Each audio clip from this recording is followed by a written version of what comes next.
Vale, y ya paso a presentar a Antonio y lo voy a presentar un poco pues como le conocí, ¿no? Cuando comenzamos a hacer los contactos para intentar que este programa tuviera esos contenidos académicos sobre todo y de los personajes, ¿no? Que iban a formar parte de esta expedición, pues contacté con la asociación Zendal, que era una asociación que me parecía que podía tener mucho que ver, ¿no? Con este tema de la expedición. Y ellos rápidamente pues me dijeron que una persona que controlaba mucho estos temas y que conocía en profundidad la figura de Isabel era Antonio, Antonio López Mariño. Yo enseguida me puso en contacto, él se puso en contacto conmigo a través de esa intercesión de la asociación Zendal y luego ya pues hablamos, ¿no? Y como siempre pasa en la vida, cuando uno encuentra una persona entusiasta, una persona que enseguida empatiza con lo que estás manejando, que era el tema de la expedición de la viruela, de la expedición de Balmis, Albán y Zendal, pues sintonizamos y que compartimos pues todo el proyecto. Él le pareció una idea estupenda. Gracias a él pudimos hacer la visita que hicimos el otro día en A Coruña, porque él se brindó desde el primer minuto y se comprometió, que eso es muy importante, porque mucha gente te dice, bueno, sí, te vamos a ayudar, pero luego cuando llega la hora de la verdad, tenía sus vacaciones por medio, intentó ajustarlo todo. Y quiero contar esto para que veáis el gran privilegio, ¿no? Que tenemos cuando viene una persona de estas características a comentarnos, ¿no? Sobre este tema, o en este caso sobre Isabel, y para que valoréis todas estas cosas importantes, ¿no? Y enseguida, pues yo me considero ya su amigo, porque ese vínculo de Isabel y esa pasión por el viaje, por la expedición de la viruela, pues me dio, no sé, una sensación de cercanía, de amistad. Vinimos luego a verle, a él y a Joaquín, y Ana no estaba ese día, para preparar un poco el terreno de lo que iba a ser nuestro desembarco aquí. Y bueno, pues a nivel personal le admiro porque es una persona que ha investigado. Investigar no es fácil en este país, es complicado, porque no todo el mundo está dispuesto a abrirte esos archivos y facilitarte esa información. Así que es un mérito por su parte y entonces pues le reconozco y le doy vamos, le felicito por todo ese trabajo, esos libros que ha escrito sobre Isabel, que han dado luz a un personaje bueno, que no conocíamos absolutamente nada, como sabíais y como nos comentaron el otro día en la visita. Nada más, Antonio, agradecerte de verdad de corazón todo lo que has hecho por este programa y espero que aprovechéis esta ocasión y le preguntéis todo lo que queráis saber de Isabel, porque no creo que haya una persona que sepa más de la figura de Isabel Zendal que Antonio López Mariño. Así que, Antonio, muchas gracias y por todo.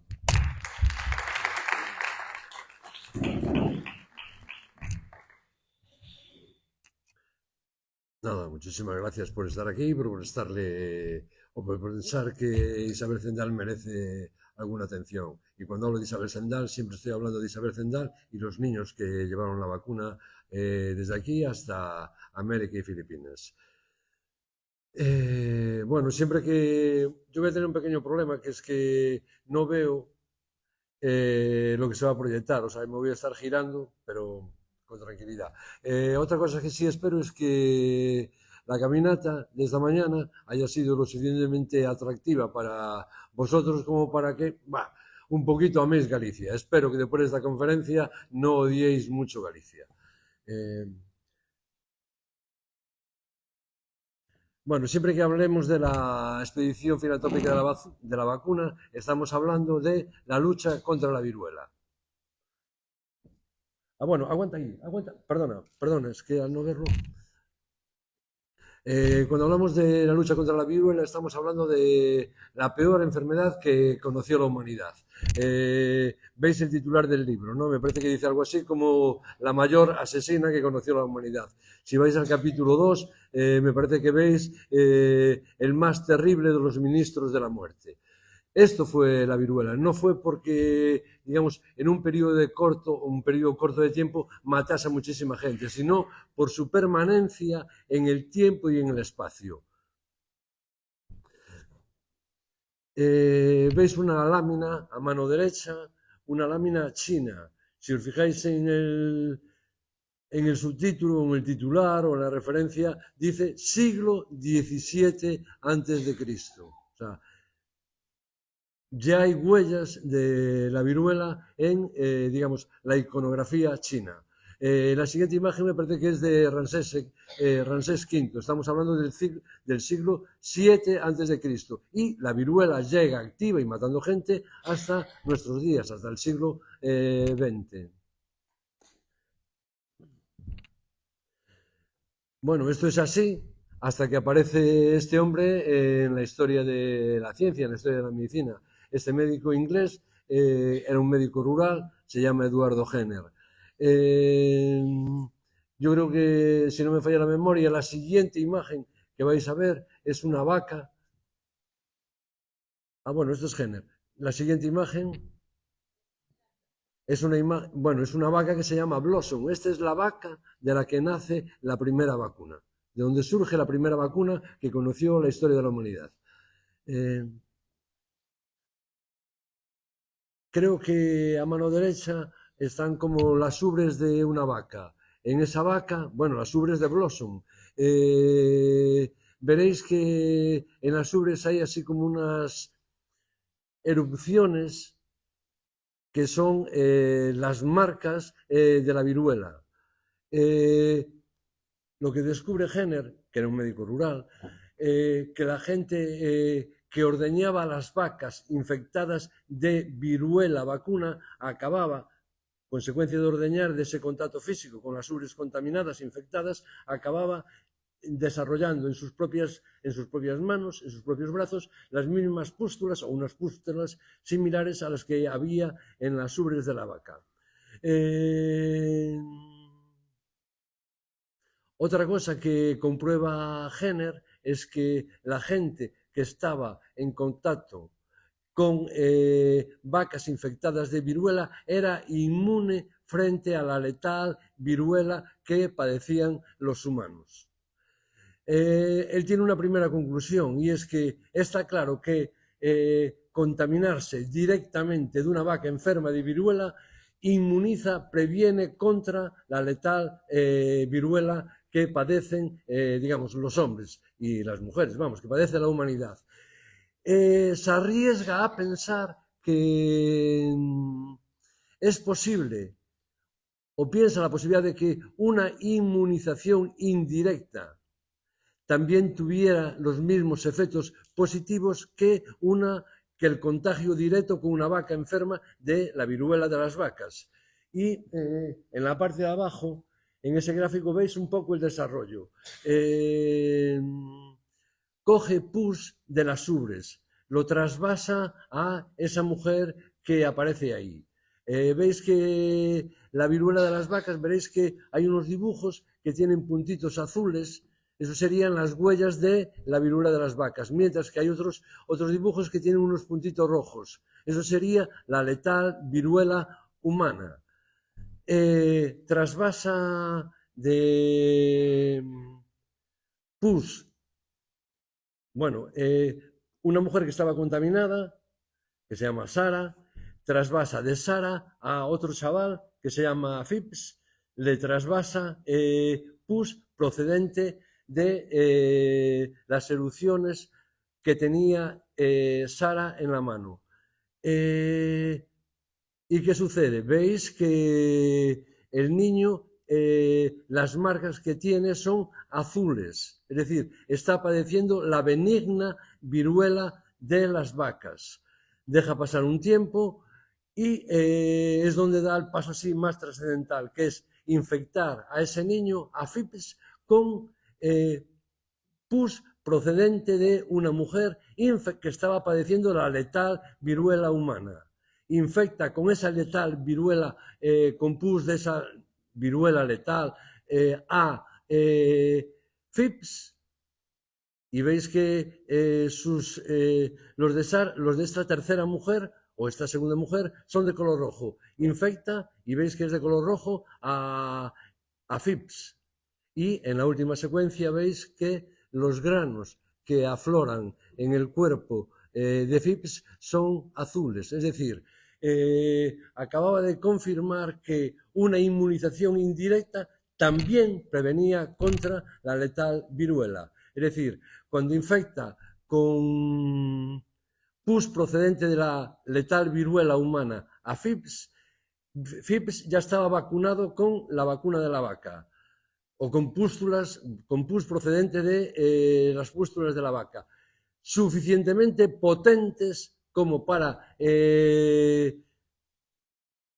superar la agresión de la viruela humana y al mismo tiempo suficientemente benigna para no causar un brutal deterioro en la salud física de FIPS. Y esto es esencialmente lo que son las vacunas hoy en día. Hoy llamamos vacunas a todo sistema, digamos, de inmunización preventiva. Cuando estás sano, te infectan con dosis atenuadas del mismo mal que quieres combatir.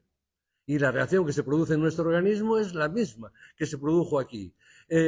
Suficientemente suave para no deteriorar tu salud y al mismo tiempo una inmunización suficientemente potente como para impedir que tu salud sea destrozada por ese agente nuevo, por la letal viruela humana. Sigo avanzando. Bien.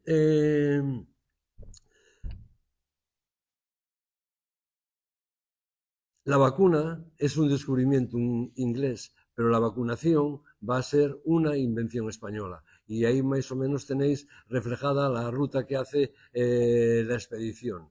Salen de La Coruña, llegan a Puerto Rico, de Puerto Rico bajan a Venezuela y ahí la expedición se divide en dos partidas. Una, la que encabeza Salvani, que de Venezuela suben a Colombia y están atravesando desde 1804 hasta 1812 toda América del Sur, desde Colombia hasta el sur de Chile.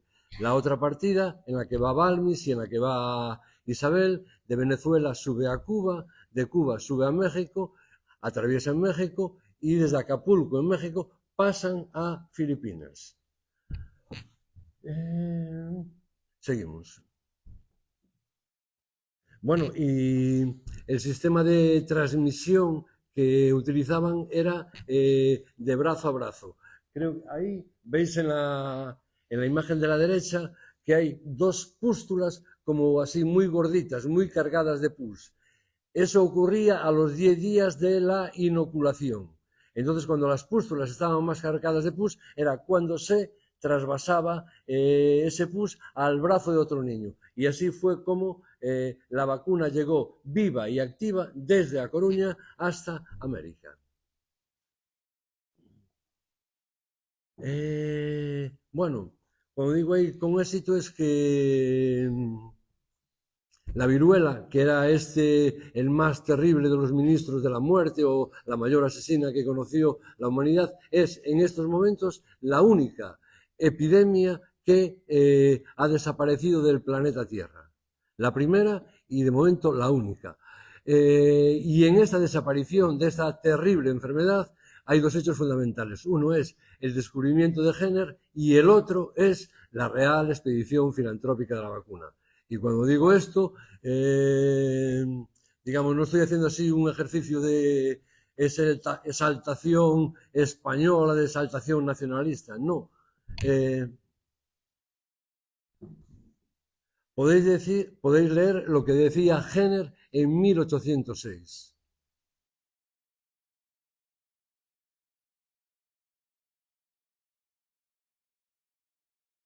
Ya en 1806 el descubridor de la vacuna reconocía la labor que había, la trascendencia que estaba teniendo la expedición de la vacuna. Y también leéis lo que decía ese señor Enrique Bustamante, un médico e historiador mexicano.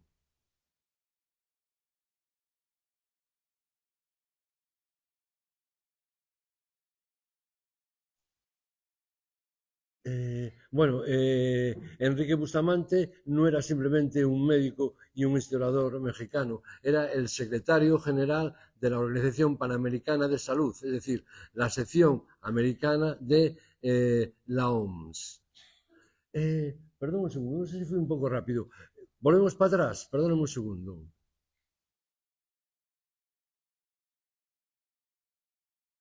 Donde aparece un mapa de África y donde aparece Ahí, así, un poquito más adelante, esta. Cuando se hablaba de que es la primera enfermedad que ha desaparecido, la primera epidemia que ha desaparecido del planeta Tierra, el primer mapa es un mapa de África donde en 1979 la OMS dice que África es zona cero de viruela, después de haber pasado 2 años sin que se detectara ningún nuevo caso de contagio en África. Y al año siguiente, en el 80, es cuando la OMS declara oficialmente muerta la viruela de la faz de la Tierra. Seguimos.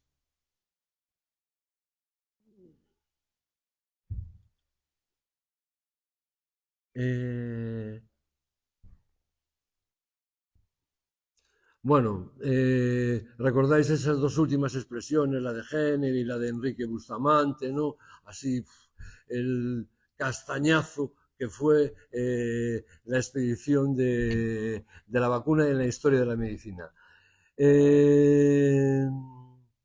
Hay un asunto del que no se habla mucho, y es que podemos hablar de la expedición de la vacuna o constantemente vosotros leeréis referencias a...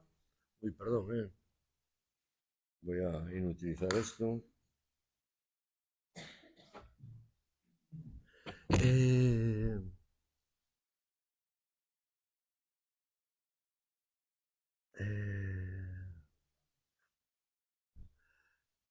Que muchas veces podréis leer o escuchar hablar de la expedición de la vacuna, o otras muchísimas veces hablar de la expedición Balmis o de la expedición Salvani.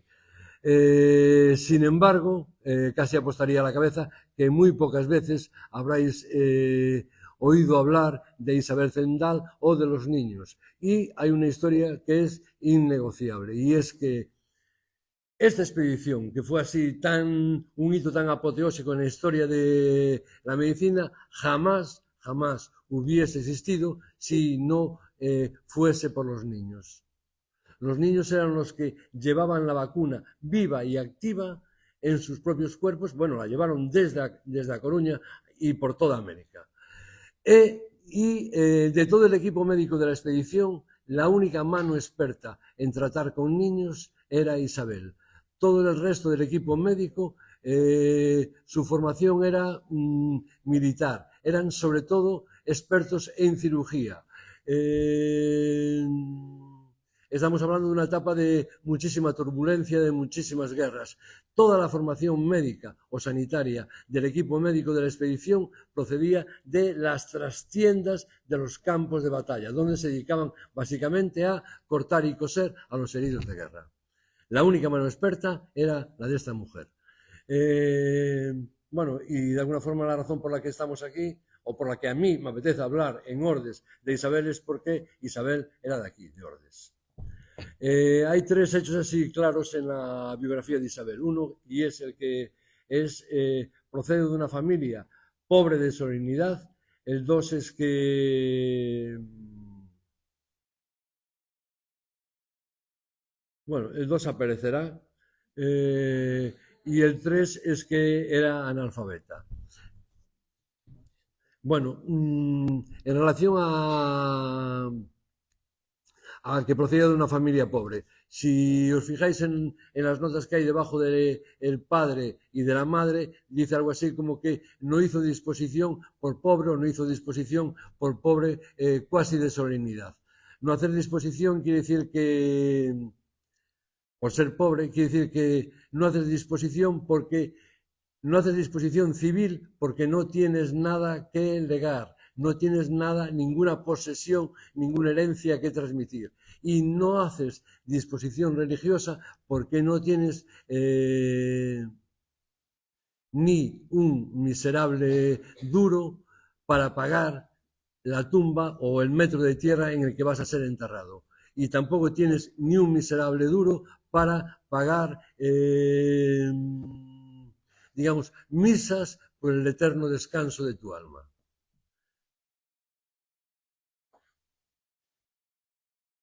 Digamos, la faena, creo que estamos ahí, ¿no? La faena de de ser pobre, hay una que está cubierta. Ahora mismo, con que se lo preguntéis a vuestros padres o a vuestros abuelos, cuánto cuesta una tumba o un nicho en un cementerio, os llevaréis una sorpresa buena de saber la cantidad de euros que supone una tumba o un nicho en un cementerio. Pero si yo muero en la calle, voy a ser enterrado en una sepultura propiedad del ayuntamiento. En aquel momento los cementerios no eran municipales, todos eran cementerios parroquiales. Pero yo soy pobre y voy a ser enterrado en una sepultura propiedad de la parroquia. ¿Cuál es la faena de ser pobre? Pues imaginaros hace 200 años. El mundo estaba básicamente regido por la religión. Y la faena grave o grande de ser pobre es que por no tener dinero ni siquiera habías podido dejar pagada una misa o 10 misas por el eterno descanso de tu alma. ¿Esto qué significaba para la mentalidad de aquella gente? Pues una amargura infinita, una tristeza infinita en la familia, por una razón, porque significaba que mientras que los que podían pagar misas fuese al patrón de la parroquia, fuese a una santa o un santo de mi mayor devoción, se suponía que pagando esas misas, ese santo, esa santa a la que encomendabas tu alma, era la que iba a guiar el viaje de tu alma hacia el paraíso terrenal.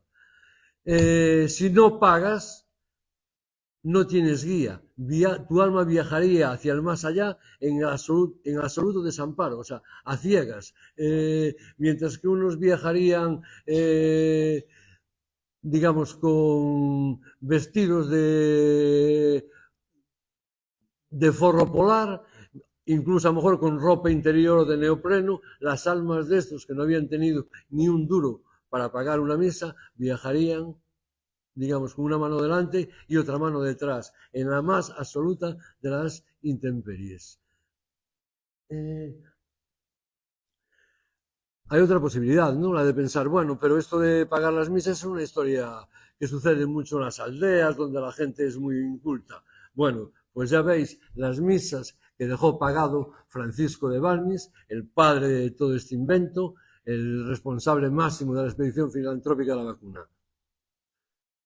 Digamos, al viaje de su alma lo dejó bastante protegido. Con esas creo que son 200 misas. Bueno, otra cosa que me apetece matizar es que ser pobre no significa que vivas de la caridad pública. Isabel, la familia de Isabel, trabajaba tierras que eran propiedad de esa familia. No sé si lo pongo ahí. Sí, Osorio y España. Bueno, que eran los grandes terratenientes de la zona. Creo que cuando estuvisteis en La Coruña pasasteis por la casa, por delante del solar donde estaba la casa de esta familia. Y no sé si os habrán contado que la potencia económica de esta familia no era pequeña. Fijaros la servidumbre que tenía. 23 servientes, que van desde capellán hasta litereros, camilleros, mozos de cuadra, mozo de fuente, etcétera, etcétera. Eso por un lado. Pero ser pobre de solemnidad no significaba tampoco que estuvieses marginado de la vida social de la aldea. Me parece que hay una referencia a la estrategia de las casas reales. Sabéis lo que hacían, ¿no? Para asegurarse las fronteras, para asegurarse alianzas, yo caso a mi hija con el heredero de esta otra corona, caso a mi otro hijo con la heredera de esta otra corona. Pues en una estrategia similar a esto, lo que hacía la familia Isabel Zendal es, a través de los bautizos de los 9 hermanos Zendal Gómez, se buscaba padrinos y madrinas que pudieran servir de amparo y de ayuda a esos chavales recién bautizados en caso de que los padres desapareciesen. Le tenían garantizado que alguien se iba a encargar de ellos. Iban a ser el padrino y la madrina del bautizo. Sigo avanzando. Bien, como son pobres no queda más remedio que emigrar, porque lo que hay en la propiedad que hay en la aldea no da para comer. Y bueno, de los 9 hermanos, 3 mueren antes de cumplir un año. Y una se casa en la aldea y tiene larga descendencia. Los dos varones se quedan cultivando las tierras que tenía arrendadas, alquiladas la familia Zendal a la familia Osorio y España, y otras 3 hermanas acaban emigrando a La Coruña. Una de ellas es Isabel. ¿Seguimos?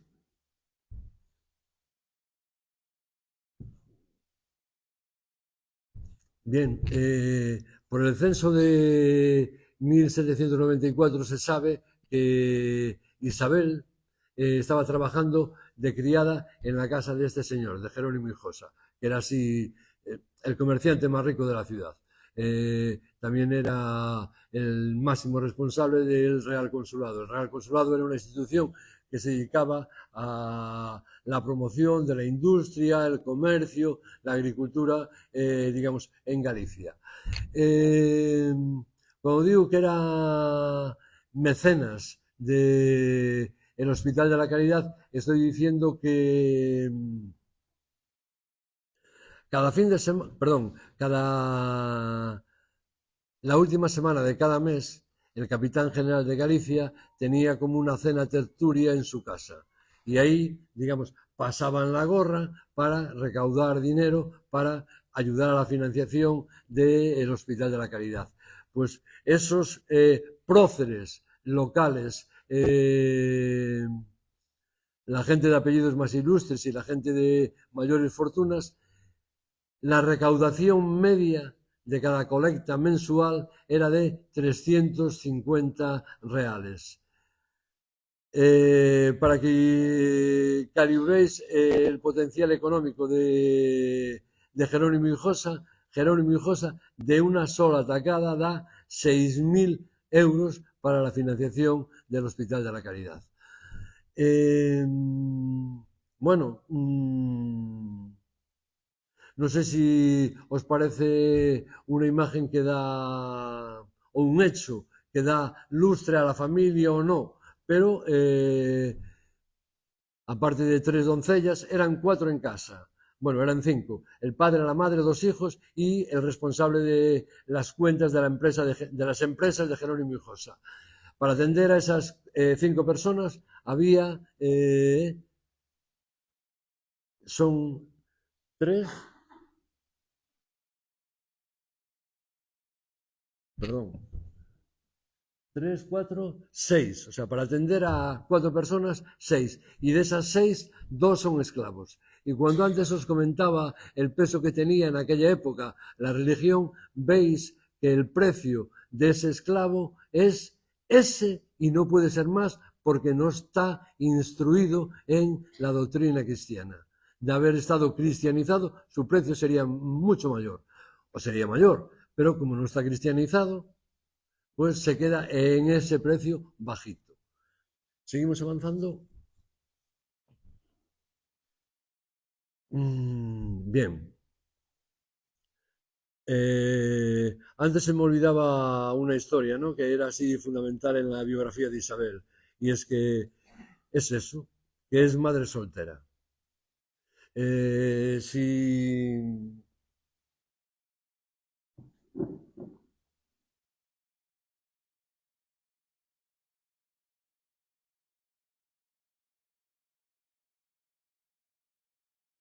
Si voy a la mitad de la tercera línea, voy a leerlo porque igual tendréis dificultades para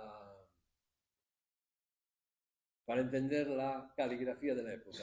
Digamos, a partir de la tercera línea, la mitad, dice el párroco: bapticé solemnemente y puse los santos óleos a un niño que nació a las 3 de la mañana, hijo natural de Isabel Celdán Gómez, soltera, natural de Santa Mariña de Parada. Santa Mariña de Parada es una aldea que está a 3 kilómetros de aquí. Bien, eso nos lleva... Avanzamos. Y nos lleva a esto de la vida de las madres solteras o los hijos extramatrimoniales. Había unos hijos extramatrimoniales que como si no existiesen.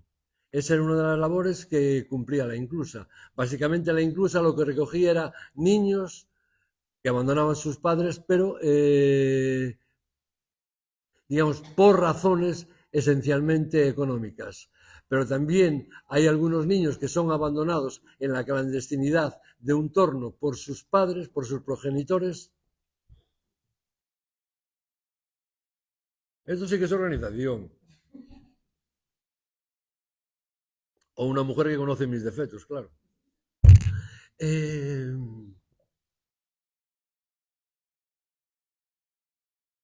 Aparte de estas razones económicas por las que podían ser abandonados los niños en el torno de una inclusa, otra de las razones era, digamos, ocultar la mancha que para algunas familias suponía el nacimiento de un hijo extramatrimonial.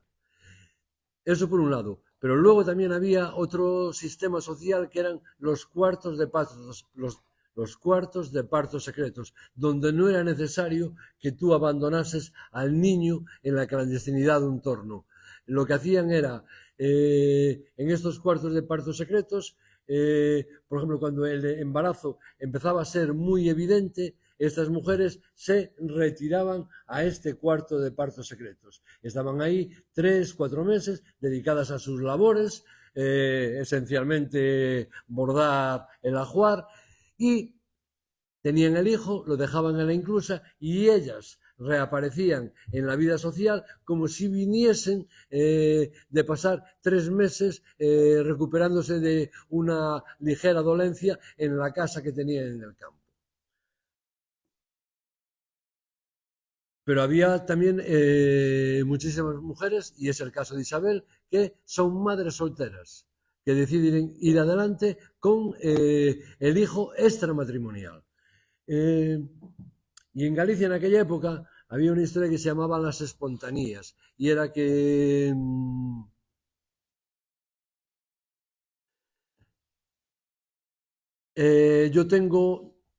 yo, mujer, tengo un hijo de soltera, voy ante el alcalde y, como si fuese una especie de confesión civil, confieso el delito que he cometido, que he tenido trato carnal con un hombre. Confieso quién fue, digamos, el coinfractor de ese presunto delito de el hijo extramatrimonial.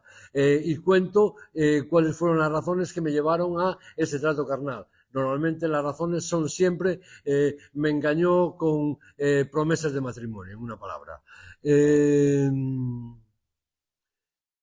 El siguiente paso era nombrar un tutor que se encargase de garantizar de que tú no te ibas a desprender artificialmente de ese crío, que normalmente era el padre. Y te comprometías a ir adelante con el embarazo.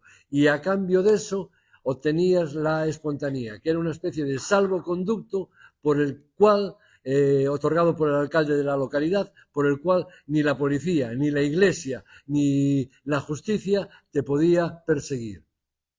Quedabas, digamos, a salvo de las posibles consecuencias negativas de ese hijo extramatrimonial.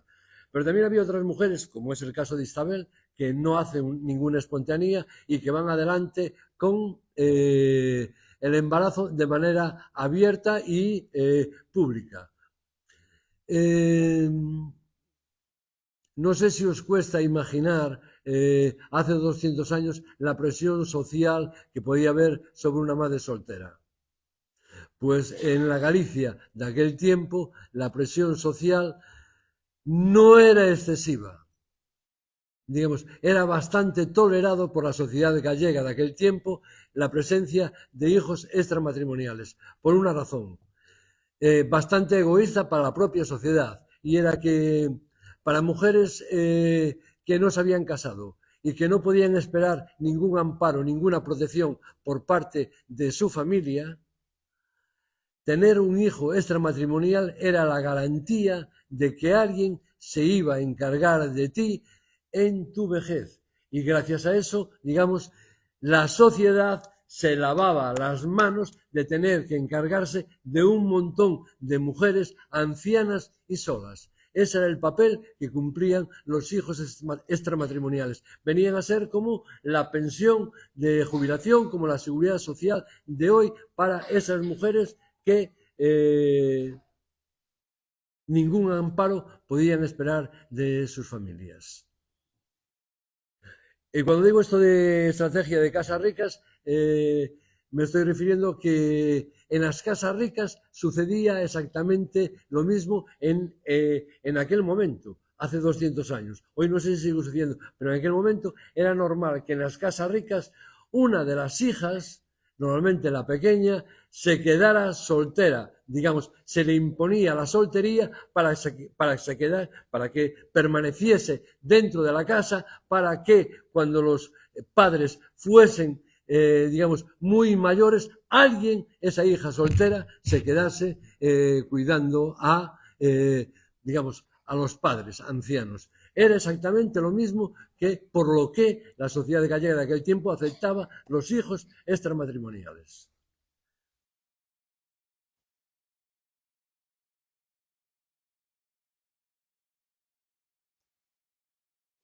En 1800, Isabel entra como rectora a trabajar como rectora de la Casa de Expósitos. ¿Seguimos? Ven algo así como 8 libras de pan. Y si siguen leyendo verán algo así como... Bueno, lo voy a leer. 8 libras de pan consumidas con la rectora Isabel desde 24 inclusive de marzo, que fue admitida hasta fin del mes de marzo. De 24 de marzo a 31 de marzo van 8 días. Y arriba tenemos una referencia de 8 libras de pan. Estoy diciendo que parte del salario de Isabel era 1 libra diaria de pan. Esto ya nos da una ligera idea de la importancia social que tenía el ser rectora de una casa de expósitos. Dicho de otra manera, o adelantándoselo, ser rectora de una casa de expósitos puede lucir muy bonito el nombre, pero la realidad económica es bastante diferente. Y si seguimos avanzando, les resumo lo que dice ahí. Ahí dice que el capellán del Hospital de la Caridad, porque la inclusa en la que trabaja Isabel formaba parte del Hospital de la Caridad. Había un hospital para pobres, la inclusa y una sala de partos secretos. El capellán del hospital cobraba 150 reales al mes. 120 cobraba el encargado de compras. 100 cobraba la lavandera. 80 cobraba el carretador del agua. Y 50 reales cobraba la rectora de la Casa de Expósitos. Con lo cual queda bastante claro que el nombre, el título, luce muchísimo más que la realidad económica de su salario. También podría pensar, bueno, no ganaba mucho, pero tenía mucho prestigio social porque mandaba sobre una amplia plantilla laboral. Isabel era la única de todos los trabajadores del Hospital de la Caridad dedicada única y exclusivamente a los expósitos. Es decir, cualquier decisión de gobierno que tomase sobre el gobierno de la inclusa recaía directamente sobre ella, no sobre ningún trabajador que ella tuviese a su cargo. Bueno, mala trabajadora no debía de ser, porque ahí ven los sucesivos incrementos salariales que va recibiendo a lo largo del tiempo, a lo largo de los 3 años que está de rectora de la Casa de Expósitos, hasta que entra en el 8, en 1800, y en el 3 es cuando se marcha a América. Pues a lo largo del tiempo fue acumulando esos ingresos, esos aumentos salariales, lo cual algo indica de la calidad profesional de su trabajo. Seguimos. Bien, este detalle de... Bueno, un portento de la historia de la medicina mundial, resulta que es analfabeta. Y se sabe porque en una reclamación que hace en 1811 al rey de España para que le acaben de pagar lo que le tienen pendiente de... El rey había prometido que todos los niños que llevasen la vacuna, tanto los que la llevan hasta América, hasta, bueno, los que desembarcan, bueno, los que llegan a Puerto Rico, como los que la llevan desde Acapulco a Filipinas, iban a ser, digamos, adoptados o acogidos por las mejores familias. Y para garantizar que su crianza y su educación, cada una de estas familias iba a recibir 3 reales diarios para la crianza y educación de los niños que acogían. Isabel hace la campaña de Filipinas y no está cuidando a su hijo. Y entonces reclama los atrasos que le corresponderían por lo que Benito no ha percibido para su... Benito es el hijo de Isabel. Lo que Benito no ha percibido para su educación. Y en este documento, la última línea dice exactamente eso. Que como no sabe firmar, en su lugar lo hace otro señor. Esto nos lleva... Seguimos avanzando.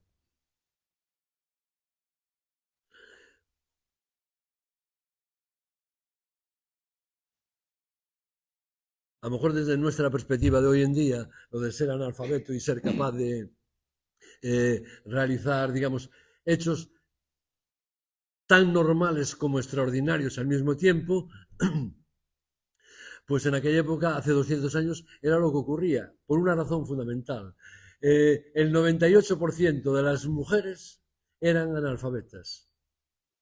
Y ese 98% de mujeres analfabetas, que nos podemos remontar a nuestras tatarabuelas o bistatarabuelas, esas mujeres condujeron cada uno de nuestros países hasta el momento en el que estamos ahora mismo. Esas mujeres analfabetas eran capaces de llevar una casa, eran capaces de llevar un hospital, por ejemplo... yo creo que en Coruña bueno, os contarían algo de de Teresa Herrera. Teresa Herrera es una mecenas local que entrega los primeros fondos que sirvieron para fundar el Hospital de la Caridad, de donde salieron los niños de la expedición. Y Teresa Herrera, suficientemente acaudalada como para dejar una fortuna con la que se pudiese levantar el Hospital de la Caridad, era también analfabeta. O una inclusa, como es el caso de Isabel. En el fondo, llevar una casa, llevar un hospital o llevar una inclusa no es muy diferente en los 3 casos a eso que veis ahí: cuidar de los niños, vestirlos, darles de comer, asearlos, atenderlos en las enfermedades. En la época, ¿cómo se solucionaban las enfermedades? Básicamente estamos, digamos, en épocas históricas de, digamos, no muy floreciente desarrollo económico, es decir, de bastante pobreza.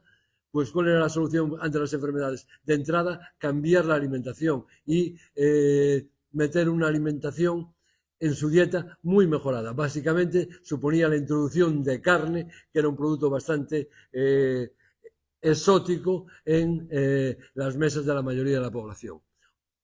Desde luego no estaba presente la carne en todos los días. Podéis imaginar que una de las labores fundamentales, tanto en un hospicio como en muchísimas casas, era desparasitar. Era atacar los episodios de tiña, los episodios de sarna, los episodios de piojos.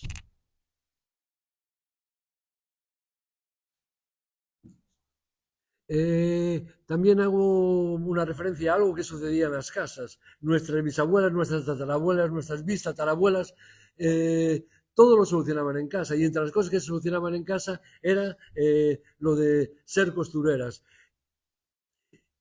¿Cómo es posible casar, ser costurera, ser analfabeta y al mismo tiempo tener que tomar medidas? Porque cuando yo voy al sastre, lo primero que hago es Bueno, si quiero hacer montajes, me tienen que tomar medidas. ¿Cómo un analfabeta puede tomar medidas?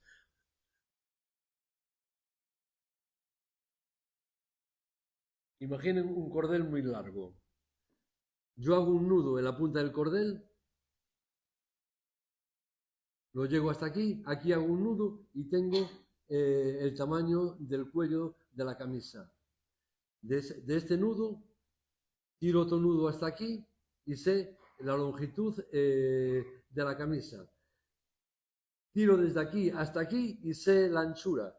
Y tiro un nudo desde aquí hasta aquí y si quieren, si soy una costurera muy fina, la medida la tomo con el codo doblado, porque si la tomo recta siempre me va a quedar muy escasita, pero si la tomo así me va a quedar perfecta.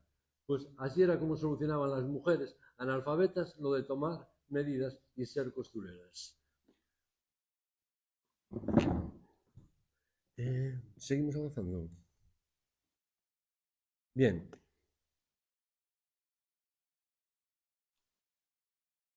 Esta es la autorización real por la que Carlos IV acepta que Isabel Zendal se incorpore a la expedición de la vacuna.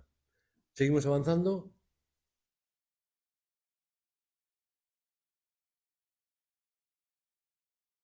Seguimos.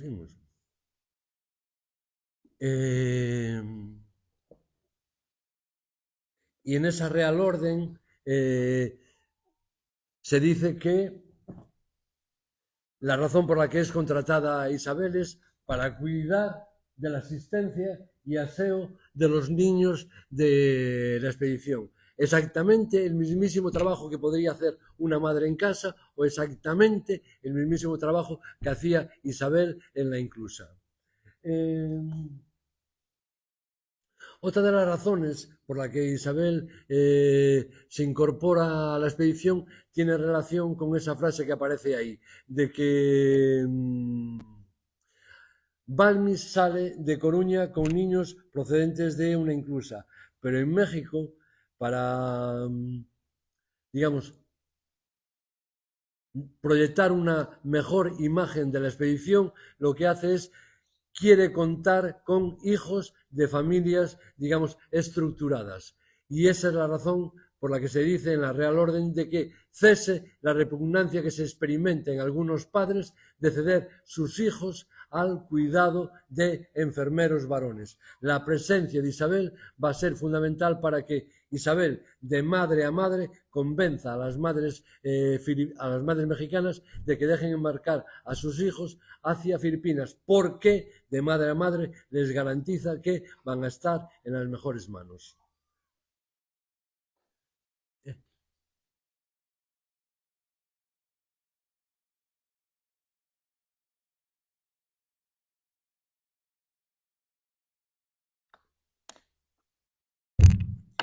Y aquí se acaba la historia.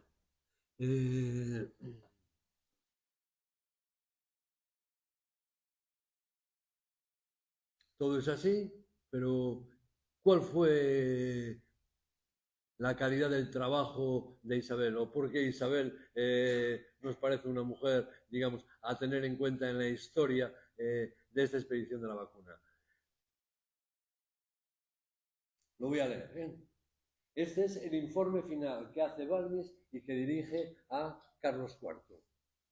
Permítame, vuesa excelencia, el desahogo de mis lágrimas con las que no pueden menos de saltarme al pensar en los méritos tan distinguidos y lo muchísimo que se han esforzado estos miserables en servir a su majestad.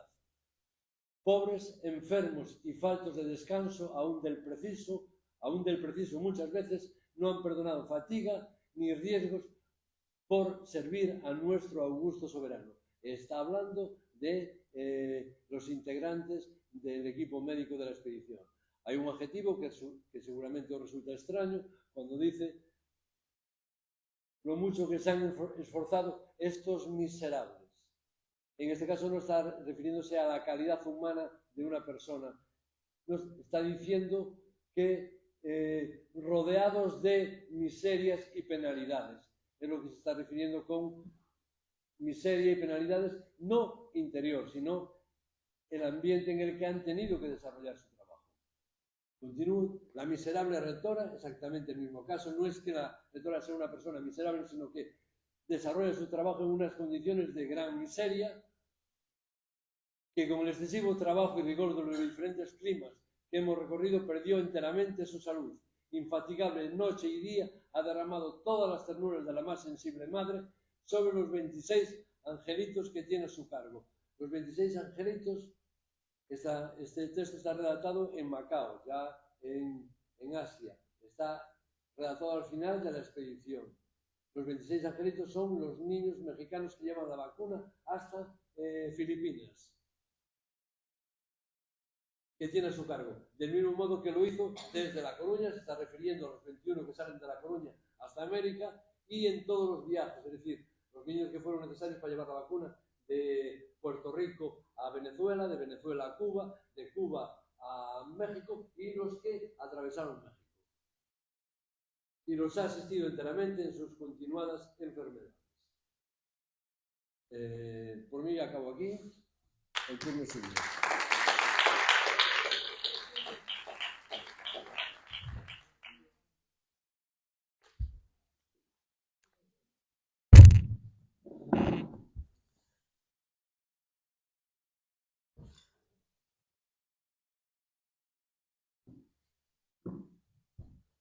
Hola, ¿alguna pregunta? Que tú dices tu nombre y tu nacionalidad. Candela de Marbella. Mi pregunta es... Perdón. Yo soy un señor mayor y uno de los problemas que tenemos a ciertas edades es que no oímos bien, no escuchamos bien. Vale, ¿ahora? Bueno, anímate, venga. Vale, soy Candela de Marbella y mi pregunta es que si el virus estaba en la leche que se ordeñaba de las vacas. Perdón, me voy a acercar a ti porque no, de verdad que no te escucho. Bueno, ¿y si hablo así mejor? Bien, venga. El virus estaba en la leche. Que si el virus estaba en la leche que se ordeñaba o solo por las costillas. No, el virus estaba en las postillas, ¿Viste la imagen de las ubres? Ahí era donde se manifestaba, digamos, cómo se exteriorizaba en esas postillas. Ajá. Ahí está. ¿La leche no está contaminada? No. Vale. No. Vale, gracias. O sea, Esa quiero es mi decir, pregunta. podías beber esa leche, ¿no? Y no padecías ninguna enfermedad, ¿sabes? Vale.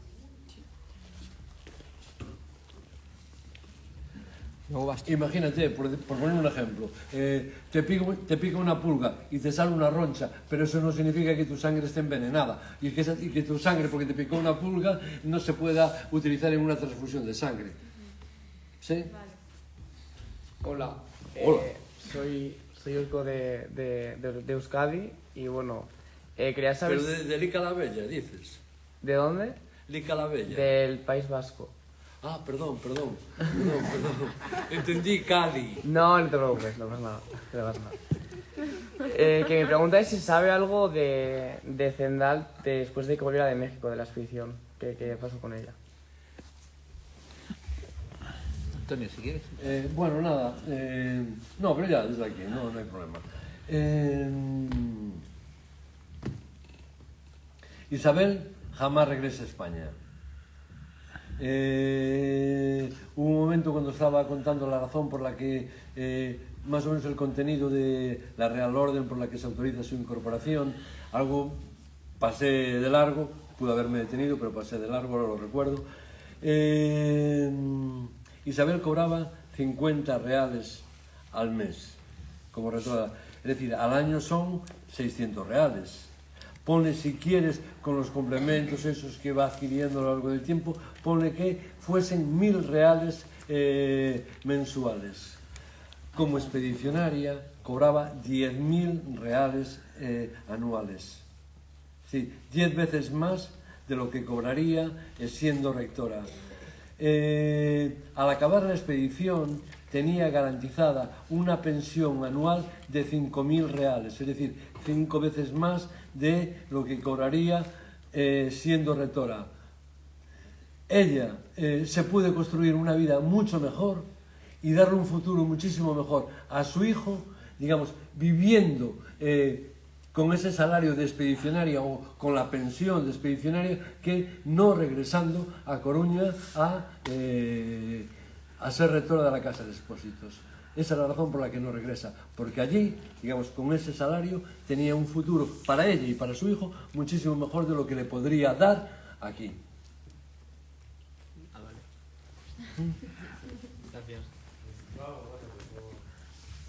Aloro Chan, de Venezuela. Y bueno, ya que usted es una persona que conoce la vida de Isabel Zendal, si Bueno, tuviera- me perdonas un segundo. Yo conozco la vida de Isabel Zendal en Galicia o en España. ¿Me entiendes lo que quiero decir? O sea, estoy hablando de vosotros, joder. Con perdón, no estaría nada mal que algún día la gente de América nos contase qué fue de la vida de Isabel en México, qué fue de la vida de los niños de la expedición, tanto de los que la llevaron a América como de los que la llevaron a Filipinas. Eso es vuestro trabajo. No sé. Bueno, Me gustaría que fuese vuestro trabajo. te soy sincero, allí en Venezuela lamentablemente no es un tema que se toque mucho. Sí se escucha, Lamentablemente en este país tampoco se toca nunca. pero bueno, si Es tuviera decir, la- seguimos siendo almas gemelas. Si tuviera usted la oportunidad de preguntarle a Isabel Zendal algo sobre este tema, ¿qué sería?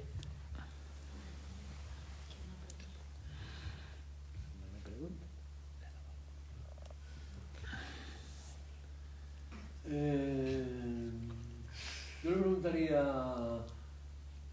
qué satisfacciones te proporcionó el ser integrante de esta expedición y si esas satisfacciones han sido lo suficientemente, digamos, intensas o importantes o trascendentales en tu vida como para que recomendases a alguien que también se apuntase a ser parte de una expedición filantrópica.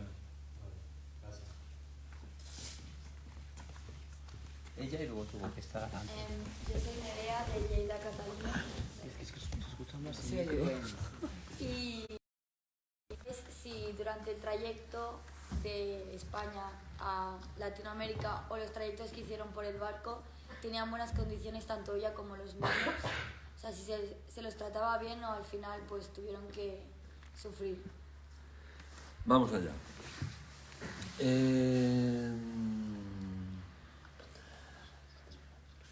Cuando decía que sin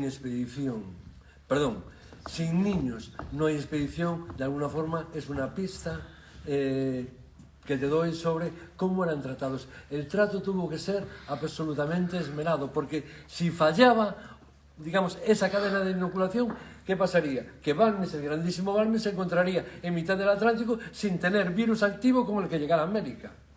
Lo cual no es incompatible con que a veces no solo los niños, no solo Isabel, toda la expedición fuesen muy maltratados. Por una razón. A posteriori podemos pensar que lo recibieron con los brazos abiertos por, digamos, la repercusión tan positiva que tuvo, pero en realidad no fue así. En aquella época había una cierta resistencia, en aquella época ya existían antivacunas. Y ya hay grabados satíricos donde se ve que la gente que recibía la vacuna le salían cabezas de vaca en la nariz, en el culo, en los brazos, o sea, que te infectabas con esa vacuna, o sea, con ese pus de origen vacuno y acababas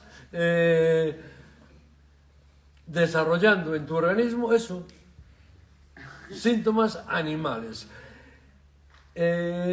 Había una parte, digamos así, de la Iglesia que pensaba que luchar contra las epidemias era como enfrentarse a la voluntad de Dios, porque las epidemias eran como castigos que nos enviaba, señales que nos enviaba el Señor para que retornásemos al camino a la senda de la verdad.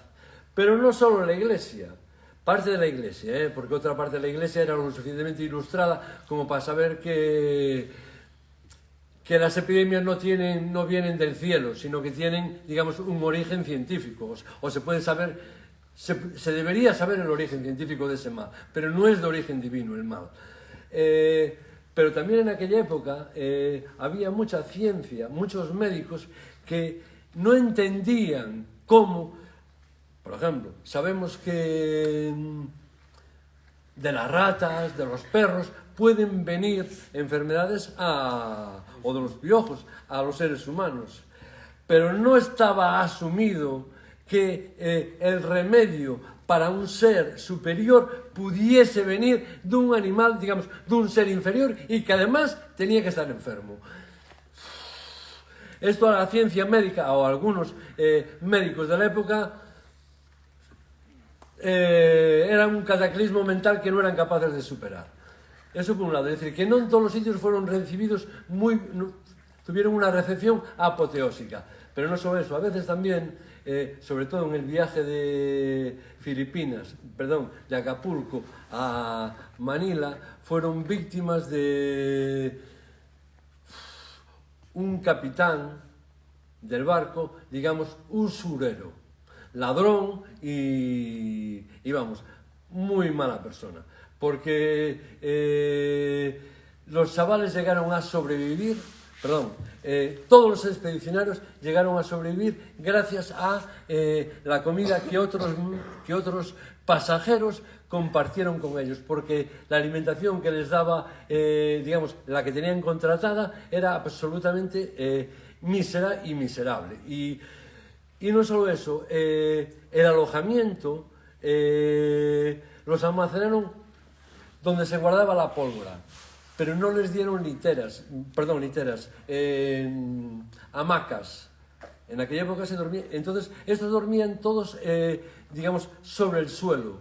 ¿Y qué pasó? Que se produjo algo que pudo ser una auténtica tragedia, que 6 chavales, en vez de mantener esta cadena de cada 10 días, 2, ¿no?, que era como se iba transmitiendo, se contaminan 6 al mismo tiempo. Tuvieron la grandísima suerte de que tuvieron una navegación buenísima, entonces pudieron avanzar muy rápido. Si no, esas 6 personas que se contaminan, estamos hablando de 30 días, 10, 2 parejas, siempre se vacunaba por parejas. 6 son 3 parejas, 3 parejas son 30 días. Cada 10 días se producía la inoculación o el trasvase. Si no llegan a tener esa buenísima navegación, en mitad de la navegación a Filipinas hubiesen encontrado que se le habían acabado las reservas de pus activo para seguir viajando y llegar a Filipinas. Buenas, yo me llamo Francisco Javier, soy de Ceuta y tenía 2 preguntas así cortillas. Bueno, a ver si mis respuestas son cortillas. A ver. A lo mejor me inspiro, Bueno, ¿por qué cree usted que la imagen de Isabel Zendal y todo este hito histórico que se hizo es tan poco conocida dentro de la sociedad actual? Y la siguiente cuestión es, ¿podría definir a Isabel Zendal en 3 palabras? Gracias. Bien. La primera es la más fácil, Nada, las 3 palabras no me va a costar. Pero bueno, aquí hay gente de muchos países y no sé cómo os contaron la historia de vuestros países en vuestros libros de historia, pero sé cómo nos la cuentan en la nuestra. Y si te fijas, la historia de España es siempre una historia de guerras, que si luchamos contra unos, si luchamos contra otros, si tuvimos victorias apoteósicas en Lepanto, si palmamos como chinos en Trafalgar. Dicho de otra manera, consecuencia de esa visión histórica belicista, ¿cuáles son los héroes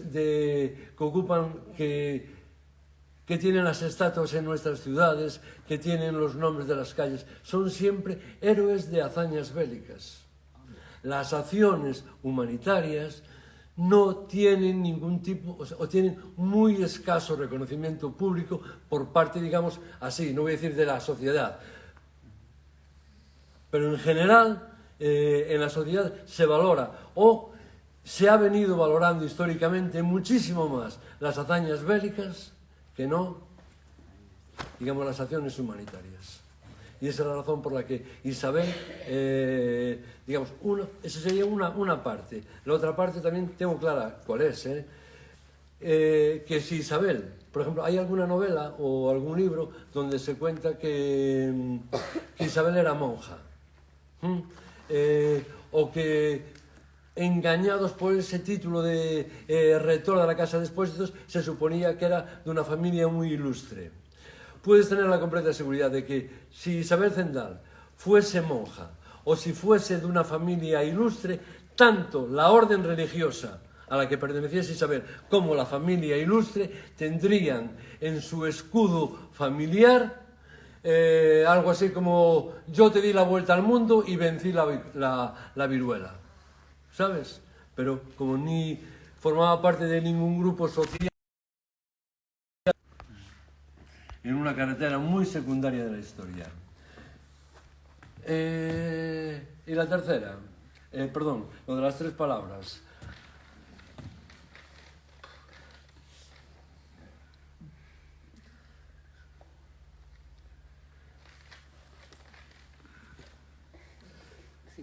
Cinco me valen.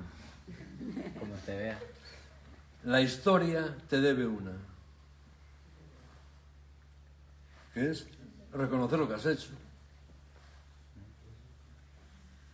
Y así como adjetivos que lo puedan describir para usted. Bien. No te escapaste. Bien. Vamos a ver.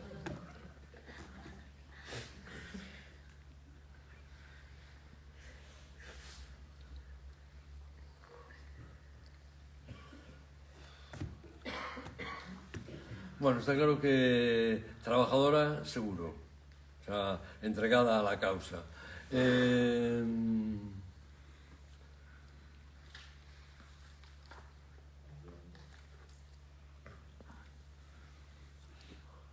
Heroína, quizás. Bien, pero ahí volvemos a otro. Ya nos llevaría a otra discusión más filosófica, ¿no? Es decir,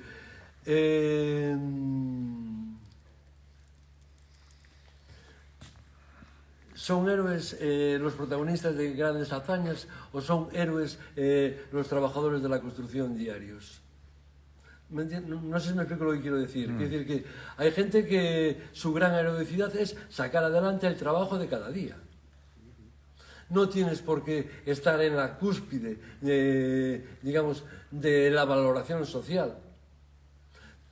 No, yo puedo pensar que tan heroico es el comportamiento de Balmes como el de Isabel. Y a la tercera, una chavala muy maja, hombre. Una chavala maja, van 3, una chavala maja, 3. Gracias. Nada, un placer, de verdad. Buenas tardes, soy María de México. Una última pregunta. ¿Qué fue lo que lo impulsó a usted a querer investigar y saber y ser precursor de la historia de Isabel Zendal? Yo trabajaba como periodista y yo vengo de una familia muy numerosa y en mi casa cada año siempre era una noticia muy comentada cuando en tiempos de un señor que se llamaba don Francisco Franco se otorgaban los premios nacionales de natalidad, que eran premios que se daban a familias de 18, 14, 23 hijos. Y cada año se daba un premio a la familia, digamos, de mayor natalidad en ese momento en España. Yo estaba haciendo un reportaje sobre esto y decidí que como cara B de este reportaje iba a hacer la otra cara de la moneda, los niños que eran abandonados por sus propios padres en la clandestinidad de un torno. Entonces me fui a la Inclusa de La Coruña y la monja que dirigía ese hospicio lo que me dijo es que, bueno, que no me autorizaba a grabar a los niños, ¿no? Pero a cambio de eso, pues me hizo el mejor regalo profesional de mi vida, que fue decirme: hombre, si usted quiere hablar algo de los expósitos, ¿por qué no le cuenta al mundo lo mejor que hicieron estos niños, que fue llevar la primera vacuna que conoció la historia de la medicina desde esta ciudad hasta América? Literalmente, como si me hablase en malayo. Yo no sabía de qué me estaba hablando. Era la primera vez en mi vida que había escuchado de que, vamos, en aquella época ni siquiera sabía que vacuna tenía relación con vaca. O sea, nunca se me había ocurrido pensar que esa palabra vacuna viene de... respondas al origen de donde sale la primera, digamos, el primer antídoto. Y entonces empecé a leer y entonces ya fue cuando ya no entendí nada. Fue porque los niños eran del hospital de La Coruña, la tripulación era de La Coruña, Teresa Herrera es la que funda, pero Teresa Herrera es una mecenas local y tiene un torneo de fútbol el más antiguo de España. Creo que el más antiguo de los torneos de verano es uno que hay en Cádiz, se llama no sé qué Carranza. El segundo más antiguo de los torneos de verano es el Teresa Herrera. La plaza principal de nuestra ciudad se llama María Pita, la corbeta que lleva a los niños se llama María Pita. Entonces yo dije, ¿cómo es posible tanto analfabetismo periodístico en esta ciudad? O sea, que un castañazo de este calibre ocurre en mi ciudad y nosotros no sabemos nada de esto. Entonces dije yo, coño, por dignidad profesional habrá que intentar saber qué sucedió en esta ciudad y quiénes fueron los protagonistas de esa historia. Y eso, digamos, eso fue el regalo de la monja, lo que me metió en el camino de intentar saber qué había pasado en nuestra ciudad y la trascendencia que tuvo eso que arranca en nuestra ciudad.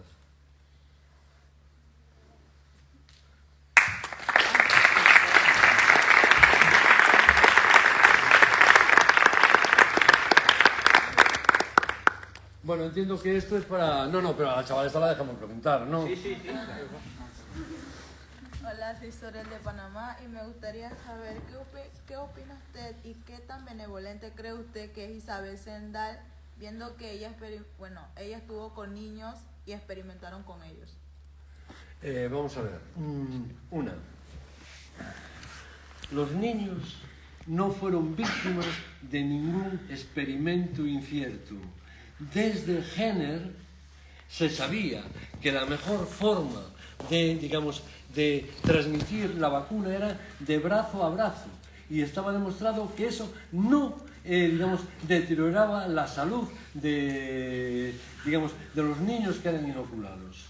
Eso puedes tener la completa seguridad de que no fueron víctimas de ningún experimento dudoso. No, se sabía científicamente que era así, por decirlo de alguna manera. La gran ventaja que tuvo el descubrimiento de Jenner era que, el contagio directo con una vaca enferma te inmuniza. Pero eso, desde el punto de vista de la salud pública, es muy poco práctico, porque yo no puedo decir, ciudadanos de toda Gran Bretaña, venid a la cuadra de mi vaca a ordeñar la vaca. Evidente que no sería nada práctico. Pero sin embargo, con el descubrimiento de Jenner se sabía que indirectamente, o sea, si ese pus lo transmitías a otra persona, ese quedaba inmune, pero pasado a otro, conservaba el mismo poder de inmunización, con lo cual un niño, digamos, del pueblo, de la aldea donde trabajaba Jenner, puede ser vacunado y desplazarse a 100, 200 kilómetros. Y ahí ese niño empieza otra vez la cadena y eso ocurre en el 1796. Esta expedición sale en el 3, 6 años después. Ya se sabía que eso funcionaba así y funcionaba bien, sin causar ningún deterioro y al mismo tiempo siendo capaz de frenar la letal viruela humana. Además quedaban inmunizados. ¿Perdón? Y además quedaban inmunizados. Claro, o sea, quedaban inmunizados frente a otros posibles ataques que pudiese, o a otros episodios de epidemia que pudiese haber en esa zona.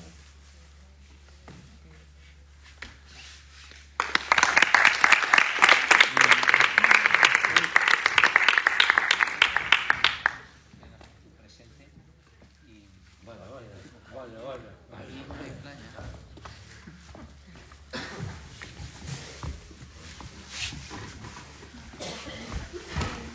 nombre de toda la expedición de Vuelta al Mundo y también de todos los jóvenes de los diferentes países que estamos aquí el día de hoy presentes, en primer lugar queremos agradecerle porque nos ha compartido y nos ha brindado también su tiempo y también sus conocimientos.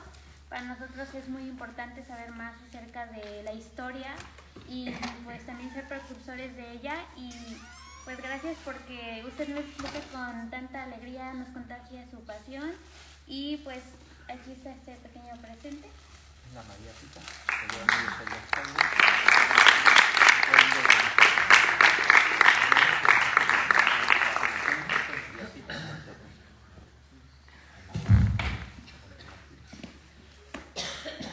La María Pita. Te la puedes poner si quieres. Ya me parece la chaqueta.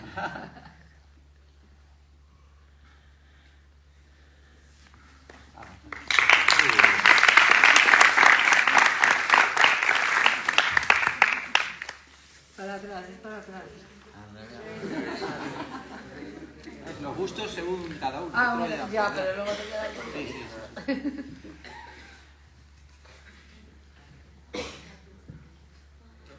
No, otra la otra. Y qué nervios. Ahora. Bueno, chavales, de verdad, muchísimas gracias, de verdad. Gracias de todo.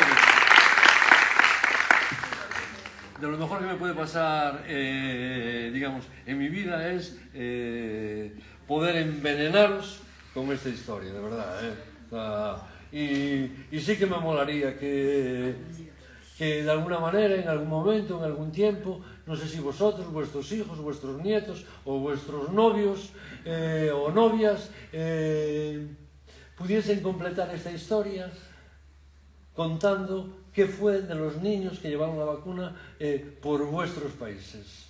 Qué buena idea. De verdad, molaría, porque yo creo que se lo merece, se lo merece, se lo merece.